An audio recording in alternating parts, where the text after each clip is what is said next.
We are bringing the podcast into the real world with our first ever in-person event, an evening of curiosity and conversation hosted in downtown Chicago, February 19th, 2026. Picture an intimate dinner party stacked with speakers, all guests from some of your favorite episodes, and space to make new child-free friends.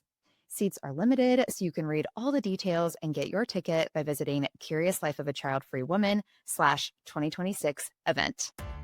Welcome to Curious Life of a Child-Free Woman, a podcast exploring today's most interesting topics through the lens of a happy child-free life. Every week, I chat with experts inspiring us to think differently, live intentionally, and find fulfillment on our terms. Whether you're child-free or seeking a space where parenthood isn't part of the conversation, you are welcome here. It's not about comparison, it's about possibility. Before we start the episode, do you know about the Curious Life Club on Substack? It's a free community to enjoy bonus content and sneak peeks, and to connect with other cool women like you. Join us at CuriousLifeOfAChildFreeWoman.substack.com. Now let's get curious together. Two topics have been circling around in cultural conversations that have caught my attention. One is dopamine addiction, whatever exactly that is, and the other is men's mental health. We are an audience mostly of women listening to this show, but the influence of the internet and quick dopamine hits on platforms from Instagram to porn sites is impacting all of us. And I've been craving a judgment-free conversation where we can understand what is going on and what do we want to do about it. So today's guest is Craig Perra. Craig is the founder of the Mindful Habit System, where he helps high-performing men build awareness around the behaviors without shame or pressure. His work sits at the intersection of mindfulness, self-trust, and habit change, especially for people who are tired of trying to white-knuckle their way into a better life. Craig's expertise supports us to slow down, get curious, and make changes from a place of awareness instead of self-judgment. And I have so many questions about what is going on with men. So welcome, Craig. Thank you so much for having me. Glad to be here. Difficult conversation, and I'm really looking forward to this and spreading the word and seeing where it goes, and hopefully be able to help people too. I know that you will. We met recently, and I really appreciate your tone and vulnerability that you bring to this topic because, as you said, this isn't necessarily easy. And I think we're going to get more into some of the tough or embarrassing or shameful components in this conversation. I would like to, because why not? Just peel back the curtain and talk about what's really going on. So I'm grateful that you're here to share candidly with us who want to learn about this. Well, I'm here, Emily, because I was not always the best husband. I was a terrible husband. I'm going to use this word. My wife, Michelle, we've been married for 27, 28 years. We've been together for 33 years, and I put this woman through hell. I was a fancy, hotshot lawyer. I knew it all. I had no morals, no ethical compass. I lied. I cheated. I gaslit. I had a secret affair with pornography for decades that I lied about. I physically cheated. And the word I use is abusive.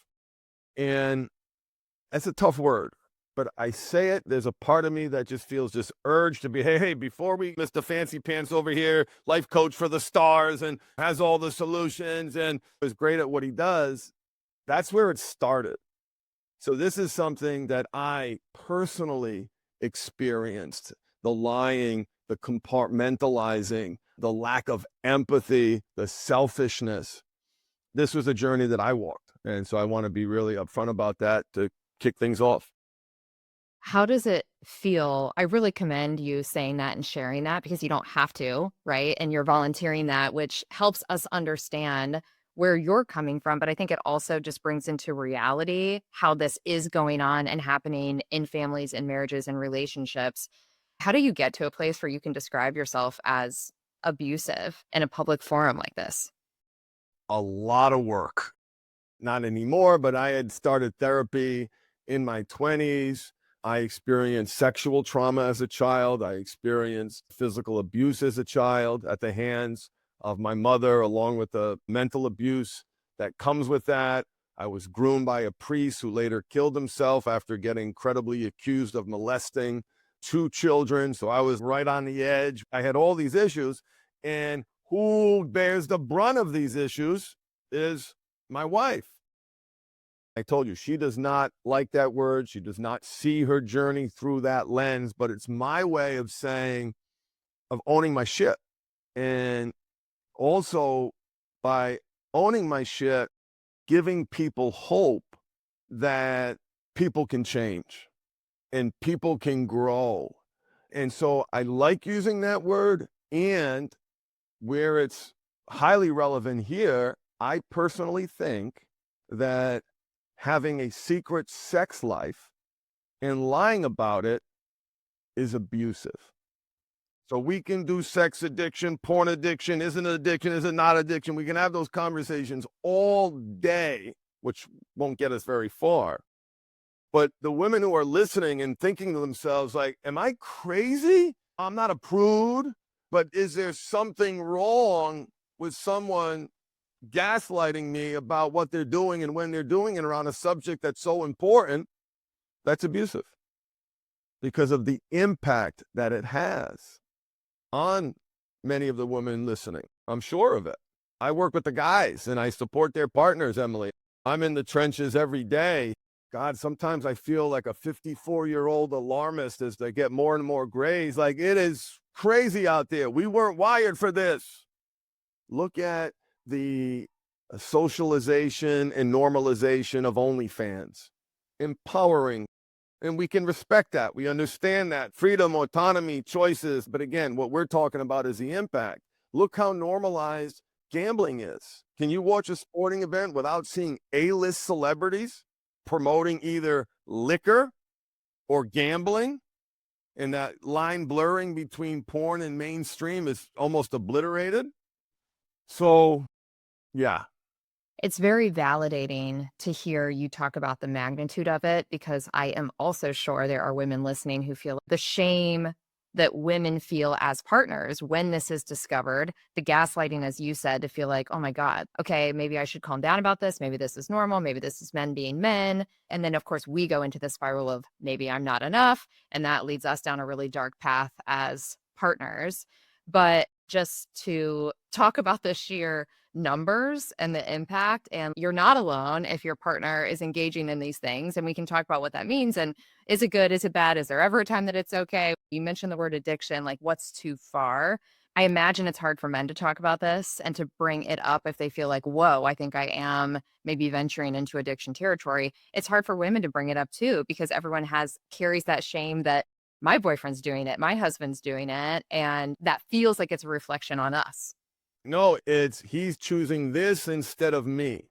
And from a big high picture cultural perspective, I think about it this way. How is this going to be written up in history, and what does the future look like? I'll use this word, fascinating and worth exploring, is that the man's one of his oldest habits, turning to sex to alleviate discomfort. There's no habit that sucking the thumb, that goes away, holding the blankie, that goes away. This is one of the oldest, and that it's not just the habit of doing it, it's the habit of doing it in secret. So we can even throw out the sexual behavior, just ignore that. We can talk about integrity. They have been lying about this release since they were children. So their oldest and most impactful habit just so happens to be many partners' deepest wound. Okay, so when you say lying about it since children, you mean self-pleasuring, things going on, and feeling like you're just not going to tell anybody when you're younger. It's a secret. You can't talk about it. To talk about it, you'll be shamed, you'll be scolded, you'll be violating the tenets of your faith. It's disgusting. So the conditioning around using porn, masturbation, orgasm to escape discomfort started at a very, very young age. Now, add to that, men are wired for variety. The evolutionary biologists are agree, and different people obviously exist on a spectrum, but women aren't. And so you look at this contrast of this old, impactful behavior, doing it and lying about it, so often is her deepest wound because she internalizes it as it is a reflection of I'm not doing the right thing sexually. I certainly can't do it's like watching Cirque du Soleil of porn. I can't do that and I don't want to do that. And so you've got this massive disconnect of this oldest and most impactful habit and this deep wound that is colliding in an explosive way now, impacting birth rate, impacting divorce rates, impacting people's decision even to date at all. This generation is having the least sex of any generation in recorded history. And I think they started recording in the 50s maybe, so it doesn't go back that far, but for as long as that time, this is the least amount of sex. So there are so many factors at play, Emily, that are either people are going to step up and step into their power, or they're going to continue to leak dopamine in ways that ultimately is going to destroy their lives, leave them impotent and lonely. Which is my fear. And yeah, we see these numbers about loneliness, and I want to get into some of these statistics. There's so many ways to go with this, which is why I knew this was going to be so good. So, okay, you just mentioned dopamine. I've never thought about that connection that you made there between doing it like sexual pleasure in secret or lying about it, hiding it. And then, of course, for women, it's like that's our greatest fear that somebody is doing that and hiding it from us if we're in a relationship with somebody. And then you said dopamine. From a scientific perspective, I know you use a lot of science in your work. What is dopamine? People are saying that all the time in culture. What does that mean and how does it relate to this? Yeah, so dopamine is the chemical of want. We need it. And there's a wonderful book in Anna Lemke called Dopamine Nation that is a must read. And she talks about it better than anybody else. But when you think about where that dopamine is being hijacked, social media, texting and emailing, notification and alerts, pornography, compulsive masturbation, dating apps, sexting, any of the sex, the AI girlfriend market is exploding, by the way. Gambling, day trading, crypto, sports betting, in-game sugar, processed foods, alcohol, nicotine, video games, online shopping, scrolling, compulsive researching. So these are all the ways that this magical chemical, that this motivation chemical and learning chemical gets reinforced over and over and over again. Dopamine is released before the reward, not after. It creates drive. It pushes you into action. It fuels pursuit. And it's why often the anticipation is often stronger than the payoff. But when you think of this magical chemical and how important it is, and I live my life like protect your dopamine, protect your dopamine. And you have to actually not experience that hit over and over again. If you truly want to be successful, you have to sit in the discomfort of the absence of dopamine. So it is a magical chemical that must be mastered, but just look at where it's leaking on a societal level. No one is protecting us. Other countries are banning social media for children under 16. Do you know why? Despite the tens, maybe hundreds of millions of dollars in lobbying dollars, a country says, we're actually going to ban it for children because the lower the exposure, the more the exposure, the higher the suicide rate. There's a million of other factors, right? There's no data that says more short form video, the better and happier you are. I just realized I jumped on my soapbox there for a minute, and let's come back to what we're talking about. I appreciate the passion because even just what you said, dopamine being the chemical of want, we always thought of this as the chemical of happiness. And a dopamine release is associated with happiness. But now there is so much more research out there about it being the pursuit of the thing. And it's why when you place the order for the skirt online, you're like, oh, I don't even really want the skirt anymore. Or then there's the chemical component, like when you drink and alcohol and you get this huge surge of dopamine, then it has to equalize by having a dopamine dip. So that's why the day after you drink, you feel like crap, not just physically, but emotionally. So I think we're starting to look at it and understand it, but we also know dopamine has been around. It's like a chemical that's been there as long as humans, right? It's part of us. It's part of the way we operate. When you said earlier, we're not wired for this, do you mean the internet? Like now this new infusion of these dopamine hits available really everywhere in our pocket 24/7 at a macro level. Is that what you're talking about? Yeah, we're just not wired for it because dopamine is fuel, not fulfillment. If we were to honor this chemical, right, and you think about what social media does, and we can extrapolate the data we have with kids, like increased mental illness, reduced longevity because the kids kill themselves, and it starts so young. So for me, I'm 54 years old, Emily. I thank God that I started with magazines. Magazine of a naked woman by herself, posing in a sexually suggestive way. Still image. That was it. I thank God that that was my beginning. If I had gambling, which starts in the loot boxes in the video games and going to Dave and Buster's, they're all essentially slot machines. They become chance games. Some of them reward value, but it's getting the tickets. Those games are made by the gambling companies that make slot machines. So you add all of this together, having an AI girlfriend, I can't imagine how crazy I would be in the conversations that I would have. And it would start young. And so you think about, if you go online, you'll see the average exposure is 11. There's not a lot of science behind that. We know it's younger and younger. I've seen everything from 8 to 12 years old, but let's just agree for a second, it's younger. And just put that in perspective. They recently did a study of women in the UK between the ages of 18 to 40. And this study is so heartbreaking, but also illustrative of the impact that this early porn use is causing. 30% of those women were slapped, choked, hit, or spit on during intercourse, consensual intercourse with their partners, but they did not consent to any of that. So where are these guys learning this? And I don't want to get graphic here. When I was a kid, and every one of my 50-year-old friends says this, is that you did not force the woman's head. You didn't think of doing that. And I'm not kink shaming Emily. I'm not trying to get fans out there, get that freak flag on.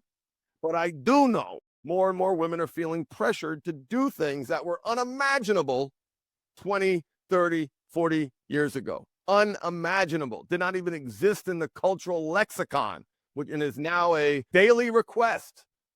That study is wild, right? I hear that. My first reaction is like, sick. Are you kidding me? As if we don't have enough going on within our relationships. Now we're introducing this. At the same time, I'm not surprised at all.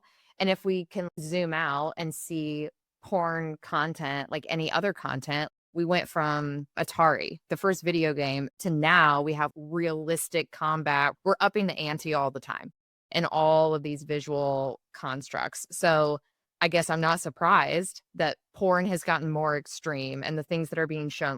Who knows? I'm sure people are inventing moves because it's like, we got to do something new. We need a new way to keep the customer engaged.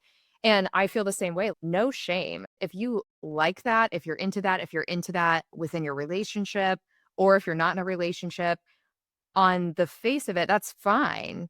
It's the impact, as you said, and looking at some of this data, like that study that you just said, I have a couple other stats I'll pull up. That's what I'm worried about, right? Like, it's not, wow, we have all of this cool, kinky stuff to watch and everybody's thriving. We're more sexually free and expressed and happy and fulfilled than ever. It's the exact opposite. So clearly, this consumption isn't working. It's making things worse. Yeah, I love that contrast that you just painted. And thank God we are more tolerant. We understand different people like different things. In some parts of the world, society has never been more tolerant of that. That's awesome. What we're talking about is, how has sexual violence been normalized through the chronic consumption of pornography at a very young age? When we didn't have videos, we had to figure it out on our own. Maybe we got word from somebody, or we maybe had a health class, and certainly that wasn't optimal. But Most sexual education for certainly young boys is coming from pornography. And that study reflects exactly what they're learning.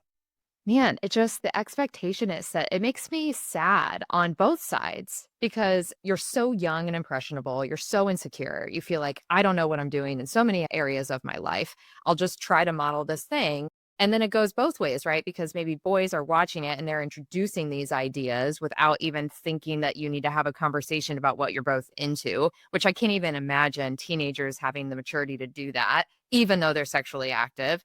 So the boy is bringing this into the equation, and I'm speaking in broad strokes. And then the girls, well, I guess that's what I should do. I guess I should go along with it. I guess I should pretend like I like it because I like this boy and he did it. I don't want to get graphic either, but it just makes me so sad to think about these scenarios. And then it's, well, where does it end? Then you go into the next relationship and we're doing the same stuff. At what point is it cool to stop and be like, actually, you know what?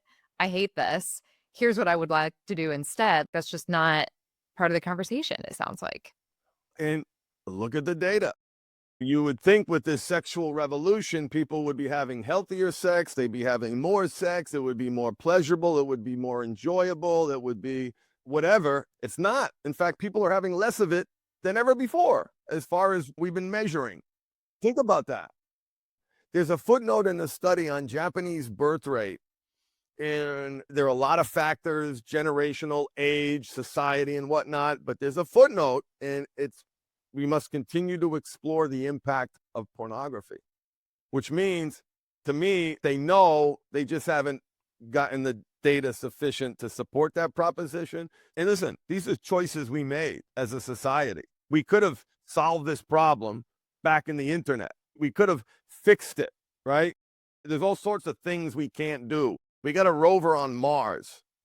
These choices that we've made not to protect our children, let alone the impact that it's had on society and polarizing people and putting them in echo chambers. These companies know what gets clicks: sex and anger. Those are the two things that keep people on a platform. Totally. Yeah.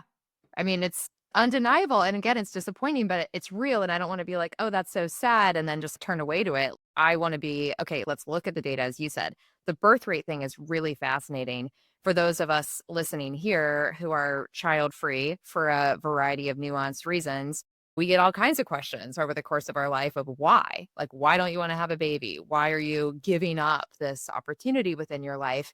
I don't think a lot of people are saying, oh, because I've been involved in a relationship with porn addiction, but it's like the impact, the connection, right? If people are having less sex, if people are less interested in having sex, I want to talk a lot about the relationship between women and men on this and how women are feeling about men dealing with all of this, because I think that plays a part in it too. If for whatever reason either gender is opting out of the traditional sexual relationship, then obviously there's a byproduct of less people being born, which is a whole new way to think about this. Yeah, it's pretty wild. And I'd be curious, Emily, what do your friends tell you what their experiences are in dating? Because I think that there are a lot of women, I just really feel, because I only talk to the women who it's already blown up. That I get a very narrow audience there. But the women where it hasn't blown up, they're afraid to raise it in a relationship. I can only imagine that the decision to not bring children into the world has to be with their history of relationships over and over again. I just wonder how impactful all of this is on that decision for both men and women. I don't know. Yeah, I think that's a good question. I think the reason to not have kids is as nuanced as people's reasons for having kids and becoming parents. So there's so many reasons people don't do it. I'll speak from my own experience. I don't have kids because I never wanted to be a parent. It doesn't seem fun and fulfilling to me. I'm happy for those that find it fun and fulfilling. It's not the path that I've ever wanted, and I've known that from a really young age.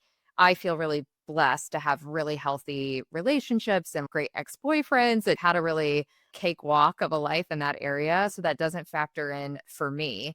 But of course it factors in for some women, right? We are a combination of our personal experiences. And sometimes I get defensive, which is this is not what I feel you're doing. Sometimes I feel defensive if people are like, If you're not having kids, well, surely there's something wrong, right? You have a past trauma, you had a terrible relationship with your parents, you've been abused by a man, you don't like something about yourself, so you don't think you could be a good parent. There's so many negative reasons, and I'm sure there is past trauma, and for some women, that's probably real and true.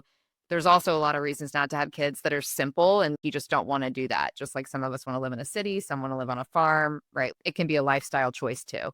So I don't want it to feel like a traumatic thing to be child-free, but I do think sexuality impacts all of us, and whether it has something to do with your choice to have kids or not, we're sexual creatures. So understanding what's going on for each gender and how we're relating on this in the world of the internet, I think it's important. Yeah, I agree. I love that perspective. Thank you for sharing that. Thanks for asking. That was helpful. Cool. Okay, so I just want to read some of these stats because I also think there might be some people listening who are like, my husband doesn't do anything with porn. I don't think this is as big of a deal as they're making it. And these stats were shocking to me. You're in the work doing this. You've been doing this for 13 years. So I'm going to read these and I'd like to hear if this feels aligned for you with what you're really experiencing. So 67% of American men view porn online every year. So 67% of American men are looking at porn. Of the men who look at porn, 60% of them do it more than several times a week. Pornhub alone, which I think is the largest site for this, has 42 billion visits annually. 36% of daily porn viewers feel lonely most or all of the time. So they're engaging with this digitally, but they actually feel alone. And then lastly, 65% of men and 30% of women report porn negatively impacting their real life relationships.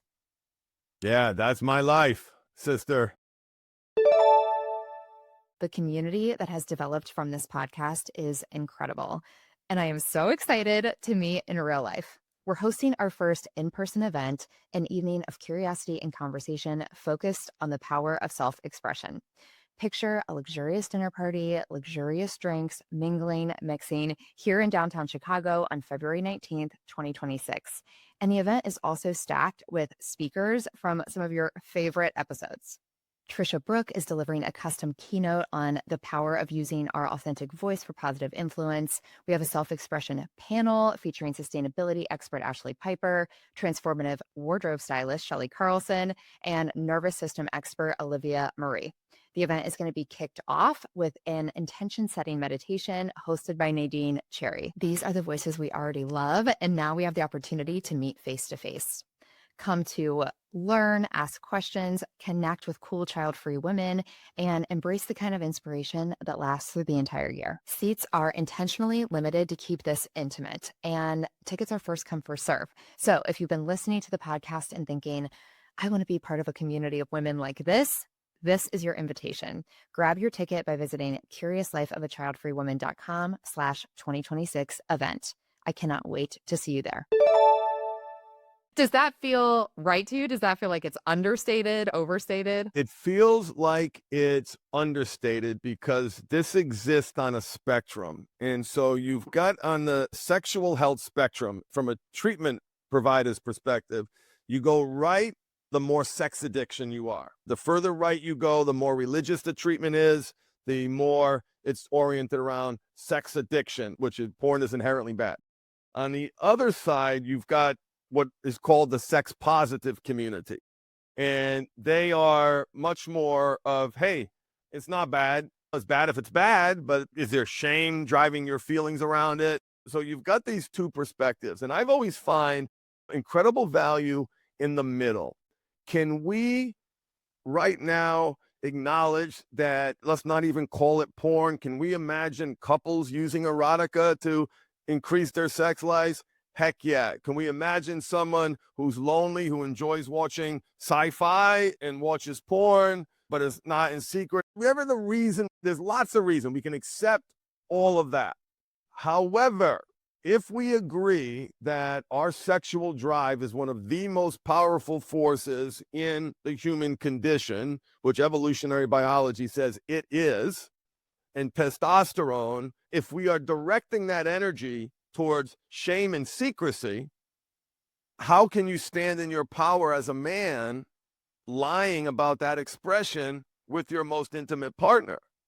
It's either the most powerful force as if it isn't. If it is the most powerful force, then is there any such thing as a small integrity issue regarding that most powerful force? I don't think there is. So some people, they use it, they love it, no judgment. People are making money. God bless. The world is the world. Do what brings you joy in life. So we can say no judgment and also look at the impact that people are reporting and saying, this is probably unhealthy for most people. Why do you think we got here? If we set aside the internet, well, maybe we can't set aside the internet, knowing that the internet has upped the ante on everything. It's amplified all of this visual, interactive content that's out there.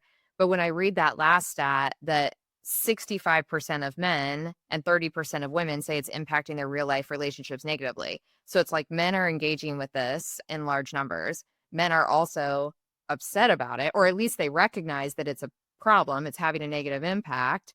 Men are lonely. They're reporting that they're lonely. Why do they keep doing it? Because it is the value in the short-term escape and the shame and sense of inadequacy that's keeping them stuck. The porn is a relief. It's an escape. It might be the only place where these men feel they have a sense of autonomy over their lives. Bills are going up. They're making less. There's a sense of hopelessness. I had one client calculate the number of times he watched porn and masturbated in secret.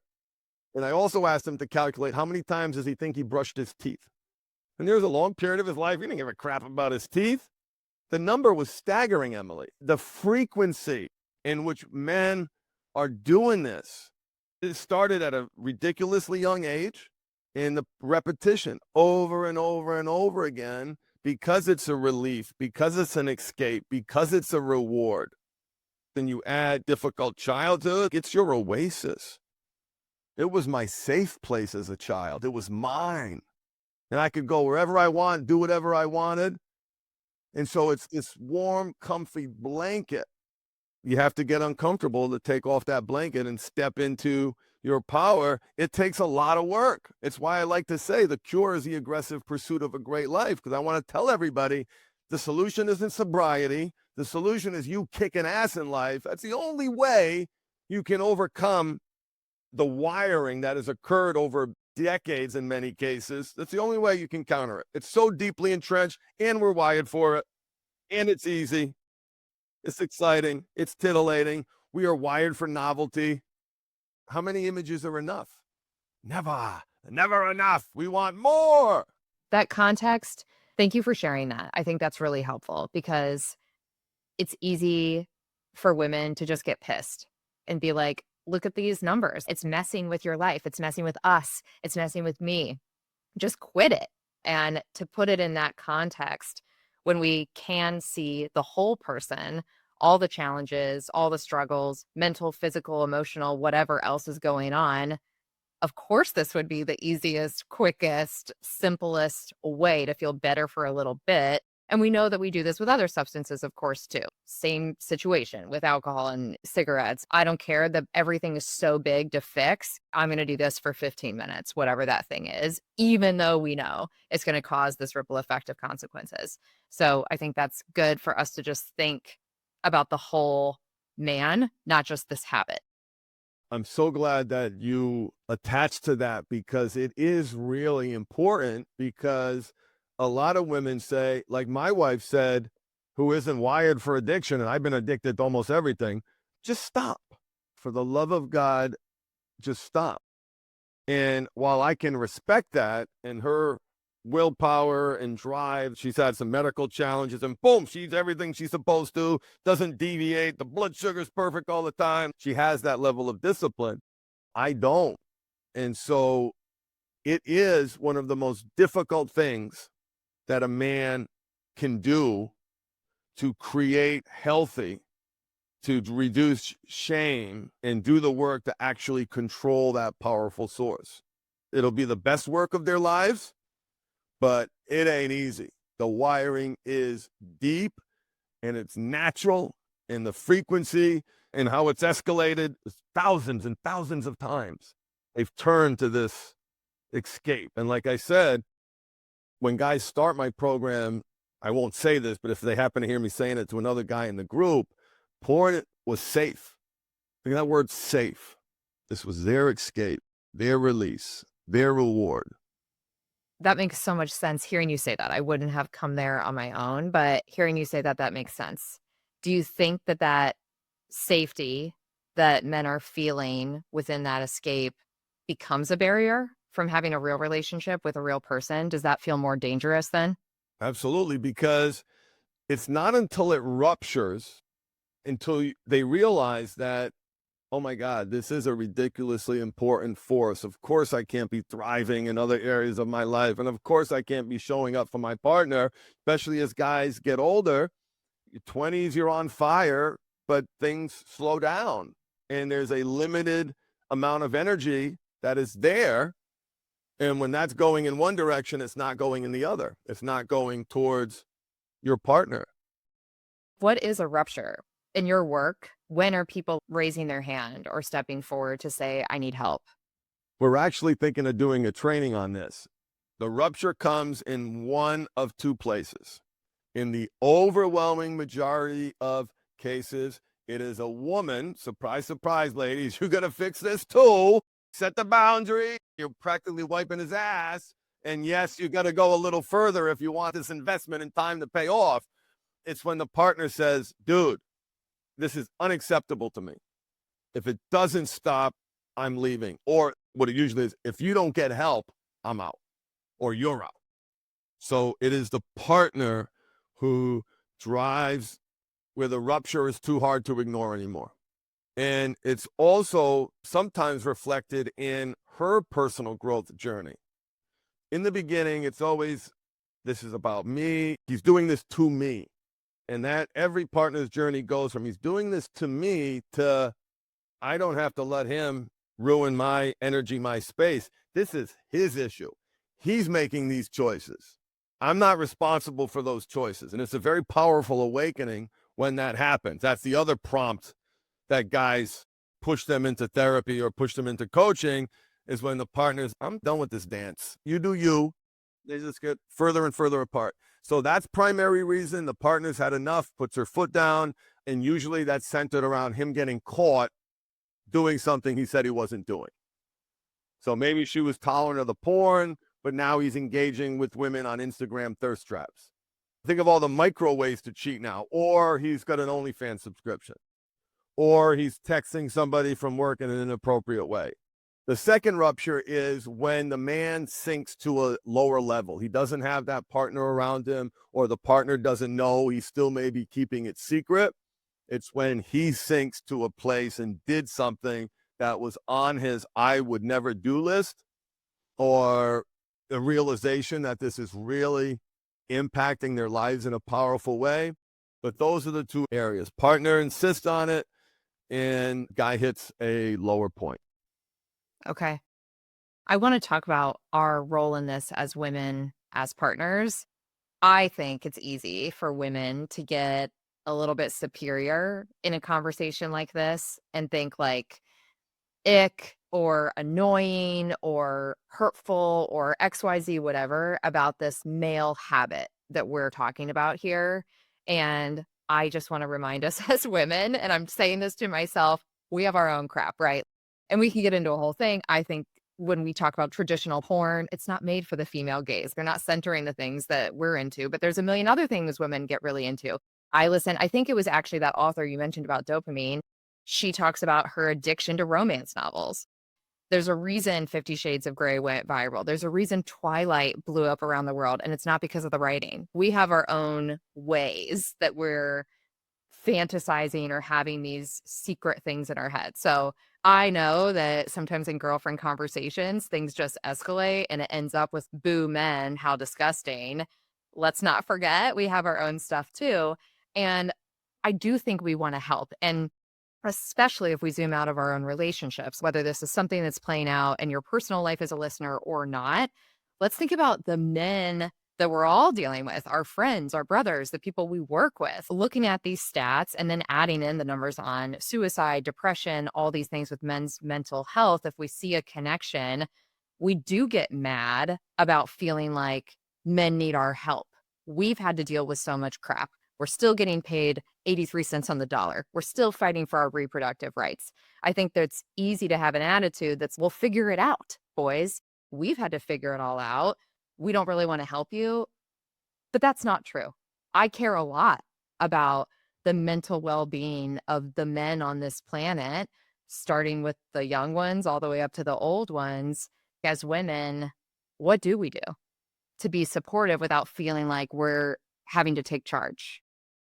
Yeah, that's a heck of a good question. And I say on my partner call, I work with the women after this blows up, and we have a call, actually had one this morning. There's always a time where the call gets to a place where I say, and sorry to break it to you, but you're going to have to take the lead here. And the reason you're going to have to take the lead here is because you told me you wanted a trusting relationship, a safe relationship, and all these goals. Well, that means you have to act in accordance with those goals. And how are you going to do that? Is it going to be by shaming him and putting your stuff onto him? Yeah, that works for a short period of time, but you don't treat a dog that way, because that dog gets angry and eventually bites or runs away. Same psychology, same overlap, even in the brain science. That's what happens. You want to understand people, you can look at dogs. And so when you frame it from an outcome perspective, that changes the lens, because it's not enabling or coddling or whatever it is. You are likely dealing with an emotionally immature man who may probably experience some trauma, has no concept on even how to express an emotion in a healthy, constructive way. In fact, expressing emotions makes him a pussy or a fag. I'm using those terms offensively. I want everyone to be clear. I recognize the offense of those words, but I'm just telling you the programming that they have in their heads.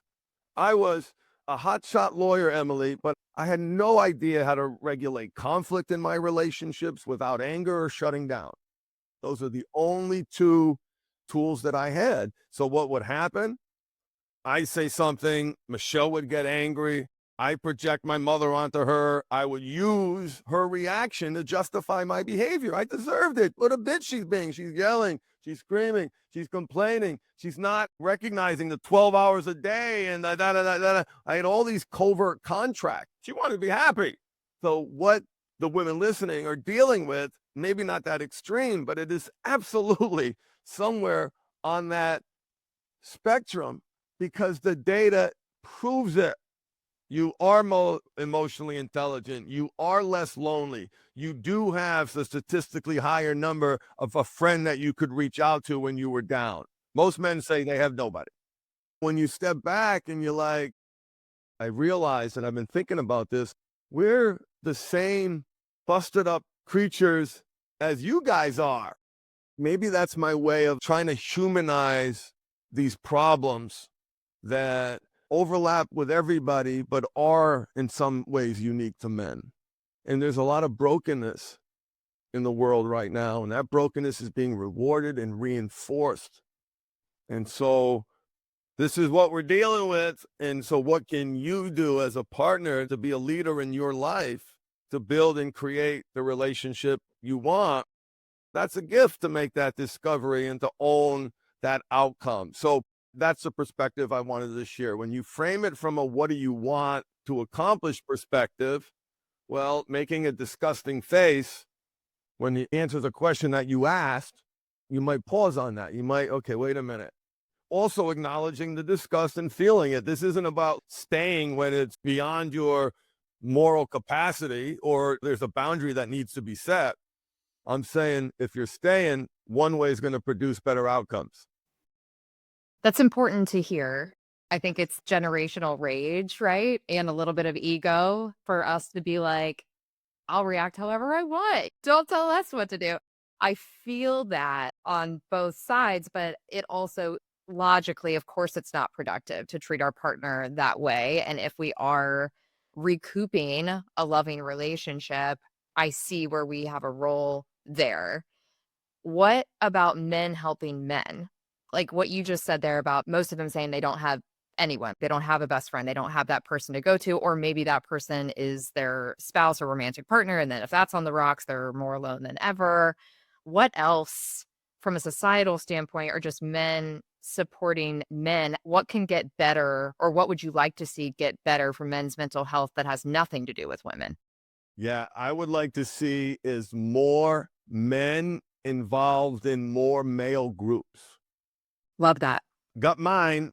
It is so important in a lot of guys. I have very successful clients, Emily, and they pay for the one-on-one. They want that individual attention.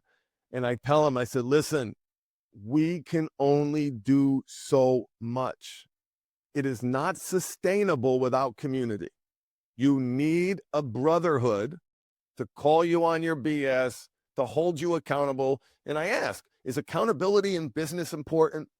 Do you have to pay attention to cash flow? I ask stupid questions. They're like, duh. So they need it. They have to find that place where they can be vulnerable, they can be held accountable, they can support other men and realize that, oh my God, everybody comes into my program, they think they're alone. I've gotten so desensitized to that reality because I've been doing it for 14 years.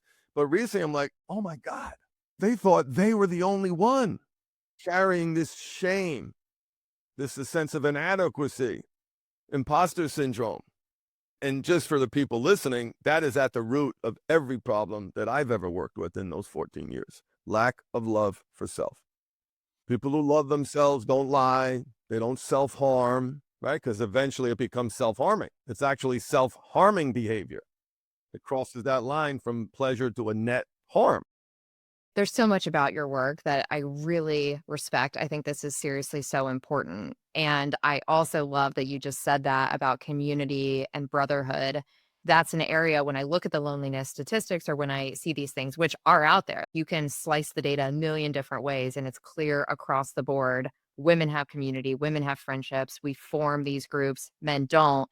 And that makes me I don't know if anything makes me sadder when I think about the men who I love and care about, and I think about what my friendships mean to me. I mean, the women listening here, there are thousands of women who tune into this. I see that as a community, right? There's just so many ways that we come together and share and cry and laugh and open up. And not that it's all sunshine and roses to be a woman, but the thought of lacking that feels like my life would be so empty. And then it feels like, okay, well, the antidote is more men's groups and more encouragement that it's cool and good and helpful. And that acknowledgement, that light bulb moment you mentioned where it's like, oh my God, maybe I wasn't the only one on the planet. What a relief, right? We've all had that where we think I'm the only one who feels this way or is struggling with this. And then you find out you're not. And it's the rush of just acceptance and hopefully getting closer to self-acceptance. I just appreciate that you bake that into your work because you wouldn't have to, right? You could just work with people one-on-one, make a ton of money and move on. So I love that you center that. I don't tell them sometimes right away when they sign up, but eventually I've earned enough trust and enough credibility to say, listen, when you've been doing this as long as I have, 14 years, you got to be accountable, right? I can't be a flash in the pan. People come back, they post it on the internet. We got 490 five-star verified testimonials because we're honest. Was everybody successful? No, but we told you. And what we're doing now, Emily, when they finish the one-on-one, there's going to be a checklist. Craig told me that community is mandatory. Like, I'm going to go down my list, play a little executive with them, and hey, we got to document this. We got to do our due diligence. You need to know this because sustainability is the most important piece. And look, we are in a hyper saturated, sexualized society. Teenage social media star Piper Raquel, who started becoming famous at 12 years old, grew up really famous online. There's a documentary on Netflix that documented her sexualization over these years. There's allegations her mother sold her underwear. Turns 18 that day or the next day, OnlyFans account. Makes sense. We've never lived in such a hyper saturated, sexualized society. And by the way, not to judge what people like and don't like, but it is turning a lot of men into perverts. I just want to use that word bluntly. It's okay to say we can have compassion for them, but when you look them in the eye and you're saying, "Oh, what were you watching?" No judgment, no shame, but let's think about now, is that, you think, healthy for your arousal template? Is that going to enhance your marriage? When you look at it through that non-shameful lens, you see, ooh, I wouldn't want that for my child. Or the best version of yourself. Or the best version of yourself. So let's talk about the future. And I want to go at this at a couple different angles, specifically related to porn, which we're talking about a lot here. If somebody is listening and maybe they're feeling less alone tuning into this and they're thinking, oh my God, this is me or this is my partner. We don't want to do the wrong thing, right? And make somebody feel judged or accused. What is the best first step? First step is getting clear on how it makes her feel, not from that reactive, maybe childhood programming around shame. And of course, there's an inadequacy there. But how does it make you feel? Because when you talk about your feelings, they're indisputable. This isn't you did this, you didn't do that, you do this too much. No, I don't do it too much. That's where so many women get stuck. And they're using facts. Now, listen, he's probably gaslighting and minimizing, so that's not good, but that's the result that she's getting using that approach. Where she is a rock is how it makes her feel. What does it do to her in that I feel like you're not prioritizing the relationship because we haven't been intimate, and the last time we were, you weren't able to perform at 26 years old. And you're also lying about it. Those aren't traits I value in a partner. That's not my ride or die. And that's the other thing, too, that I encourage women. Focus on the lying part. How do you feel about the lying part? Because, Emily, it's so easy. Sex is so charged in so many ways. It's so easy to get lost in that. I find partners get great results when they focus on the integrity issues. That's great advice. Okay, that's super helpful. What if somebody is listening and maybe this isn't a close relationship? Maybe porn isn't part of this discussion, or we don't know whether porn is coming into play, but they just feel like there's men in their lives who feel disconnected. They're getting more isolated. They're just seeing this man slip away. And then there's all these stats and stuff in their head. What can we do to bring them back? What do we do without just laying up at night worrying? Gosh, that's a great question. I think, caveat, obviously everyone is different, but I'll go back to being honest about their feelings is, hey, I'm seeing all these statistics. I'm seeing this in you. I want you to be happy and you to be healthy. Can you just reflect on the trajectory that you're on? Maybe it's the lawyer in me, but I like that because when you get that yes or no from a trajectory perspective, hey, would you say you're on the right track? You're feeling good about yourself. You're proud. And there's so much hopelessness out there, Emily. I think it's harder now than ever before to have that spark. But the more communication that we have, the more empathy you can show, the better outcomes you get. That's another really powerful question about the trajectory. I love that. This is so impactful. Okay, before we close, Craig, what makes you optimistic about the future? We've talked about the dark side, but you've been in this space. I know you've helped so many people. So when we look ahead, what are you excited about? I'm excited about conversations that we just had because as the dark side's getting darker, the light is shining better. And there is a cultural shift, Emily, that went from porn was a religious man's problem, because that if you were anti-porn, it meant you were some kind of prude and faith. Anyway, you get it, right? And there is an awareness. Even the man who wrote the book, The Myth of Sex Addiction, his name is Dr. David Lay. He's a personal friend. We were on the Katie Couric show together, and he wrote an article, and he says, I realized that it's not good for everybody. There's a number of men that the studies are now finding that it's not good for. Guess what is the most impacting negatively criteria of men married, men in a relationship? What do you mean by that? I mean that in one study, they tried to look at, or maybe they aggregated a bunch of studies where porn was helpful and where it was harmful. So kink couples, it was helpful. Okay. LGBTQ communities, it was helpful because this was their first seeing lovemaking, intimacy, connection, sex in a different way. It was helpful. Married men, not helpful. Terrible outcomes. Men in a relationship, excuse me. So I am hopeful because we're having these conversations. They are no longer trapped in religious circles. There is now a growing awareness of men realizing that their sexual energy is powerful. They've been forced to appreciate its power because they've experienced this destructive wrath.